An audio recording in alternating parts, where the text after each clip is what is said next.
Hello, welcome to Kevlar's Quest, the Modern Life podcast. I'm Kevin Ejezian. Today's quest is keeping the spark alive. Why men lose interest in sex. Now, I started thinking about this quest when I watched an interview, or would I say rather debate, between TVC news presenters with Dr. Rashid Abbasi. He's a male consultant on the male reproductive system. And the topic that they were discussing was men with 2 to 3 wives live longer than men with 1 wife. And the doctor was telling them that men needed to ejaculate 21 times in a month. And the debate was very heated and controversial. And the women said that no, that most of the times men just want to cheat. Not that they actually need another woman in their life. And Dr. Abbasi was trying to prove to them that this is backed up by research. And I also watched a preaching of Pastor Kingsley Okonkwo. And he said, sex for men is more of a stress release with their partner, while for women is more of emotional bonding with their partner. So men see sex with their woman as stress release, while women see sex with their male partner as emotional bonding. They want to emotionally bond with their male partner. Now, to me, I believe that monogamy is doing more harm than good because it reduces men's agility on the bed over time. And this is because society demonizes men for sleeping with more than one woman, whereas it's supposed to be something of personal choice, discipline, religious belief, and financial capability. Now, men do not cheat. By the way, many women say men cheat. Men do not cheat. We exercise our options when it comes to dealing with women.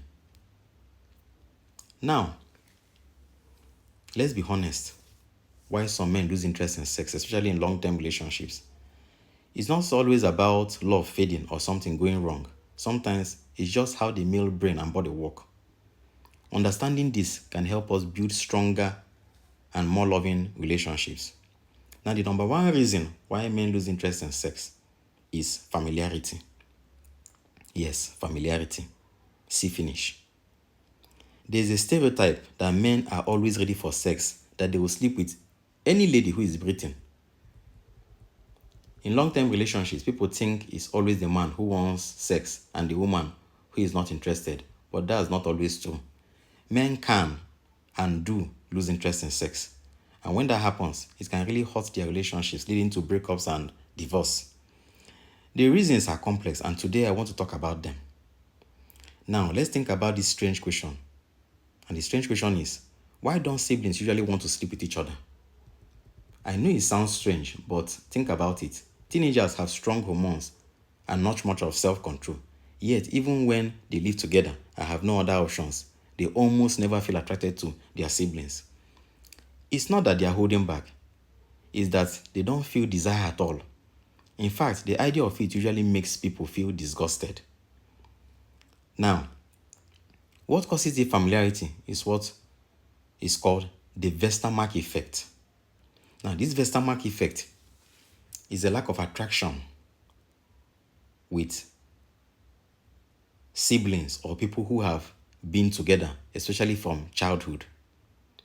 And this word, the Westermark effect, came from the anthropologist Edward Westermark. He noticed that there was a conspicuous absence of marriages among adults who were raised together from a very young age, irrespective of whether those adults were genetically related.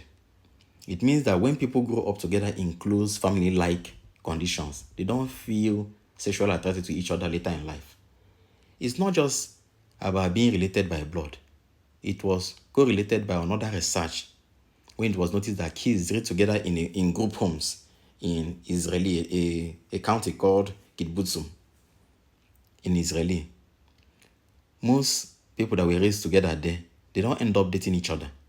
So it's not genetics, it's familiarity. And that familiarity is called the Westermark effect. Spending a lot of time together early in life creates a kind of mental block against sexual attraction. Now, how does this affect adults?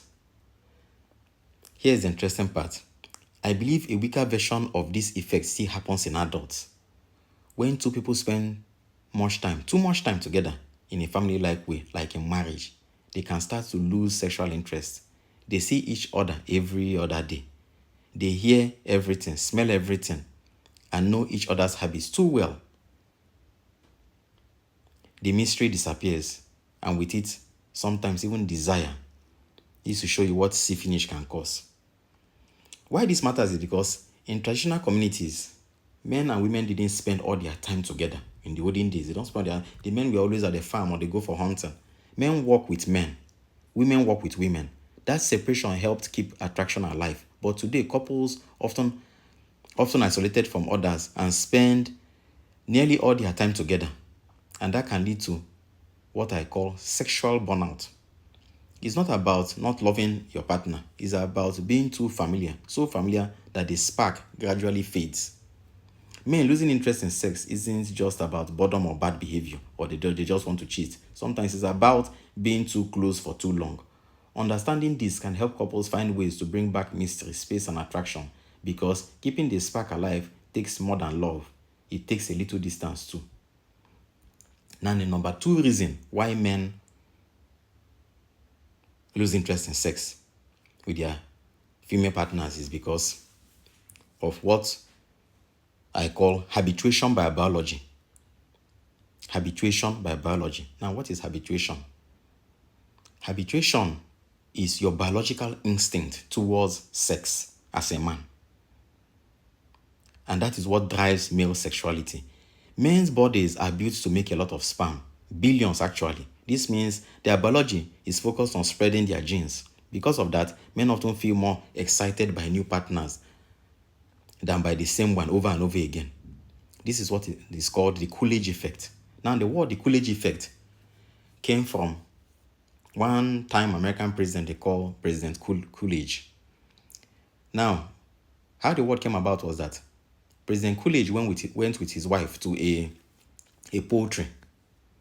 So the wife noticed how the cock, that's the male chicken, was vigorously having sex with a hen. So she now asked the pen keeper that, is this how this cock normally have sex with this hen? And the hen keeper said yes.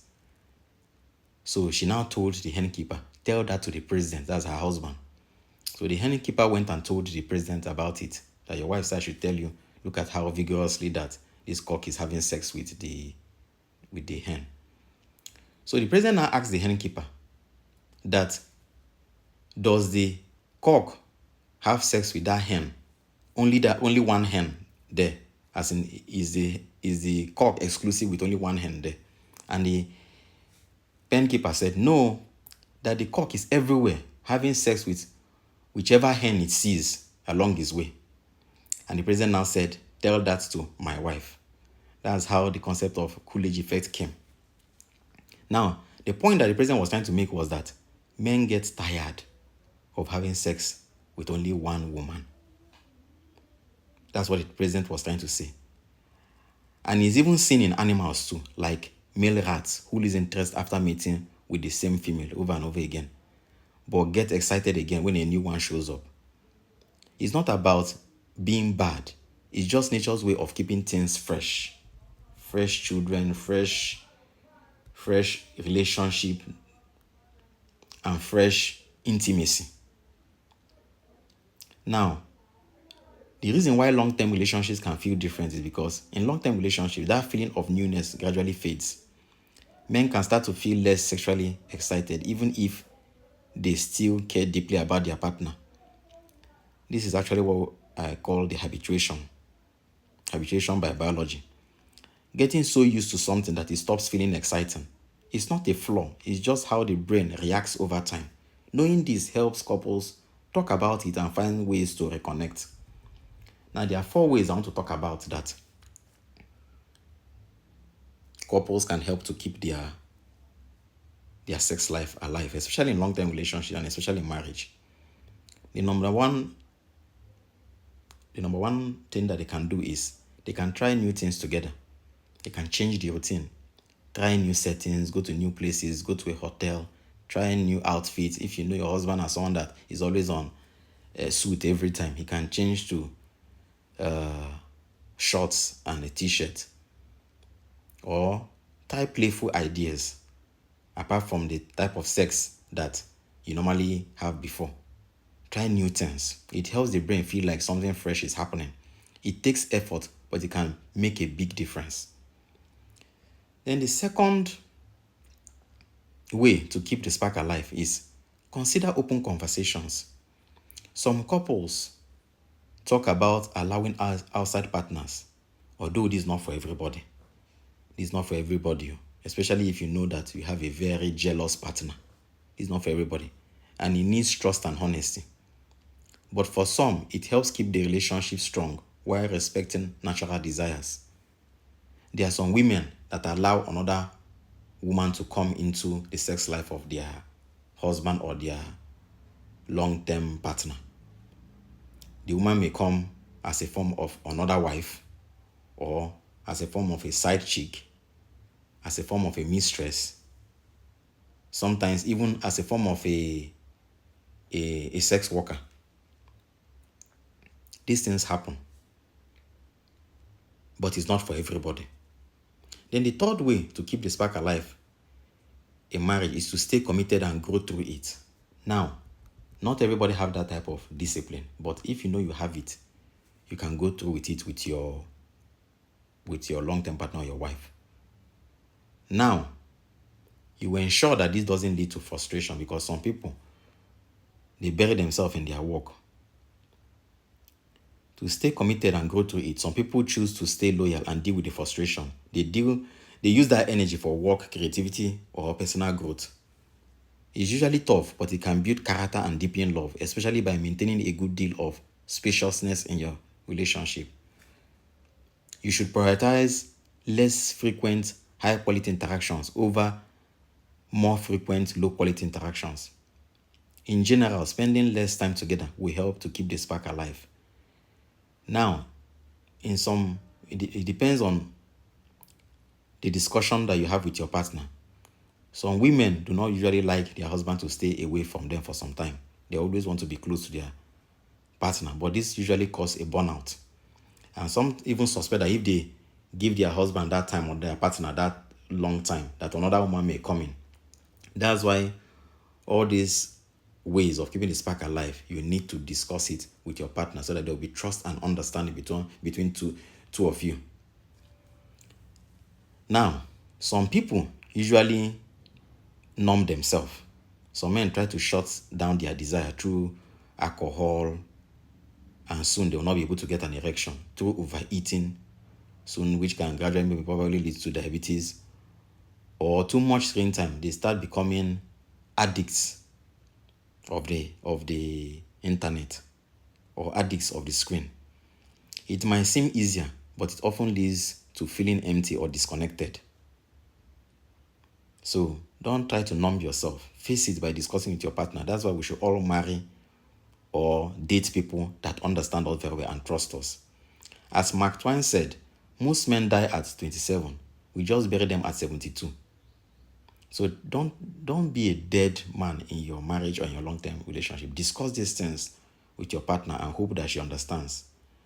Now, that doesn't mean that all men want to sleep with a woman. There are some men that, because of their religious belief or because of their personal discipline or personal choice, they've decided to stay on their own without having more than one wife or more than one partner. So, this is the big idea. Men, losing interest in sex isn't about failure. It's often about familiarity and male biology that we call habituation. But there are always ways to deal with it. You can deal with it with honesty, creativity, and understanding. Couples can keep the spark alive. It's not about being perfect, it's about growing together. Okay, that's our quest for today. Please subscribe, like, and share, and comment if you feel maybe this doesn't go well with you, or if it resonates with your experience. Someone out there needs to hear this message. Maybe someone like you. Let's spread strength and clarity to those navigating this journey. We'll talk more in future episodes. Thanks for listening and take care. Bye.